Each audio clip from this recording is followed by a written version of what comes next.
maintindihan at di mo malaman kung saan ka tutungo.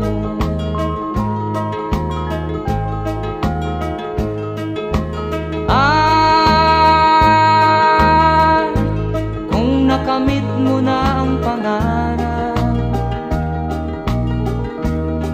di pa rin masiyahan, ang nais mo'y madagdagan, limot mo na ang iyong pinagmulan.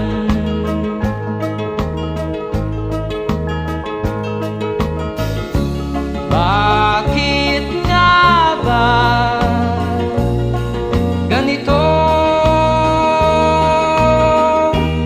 Ang tao'y walang kasiyahan.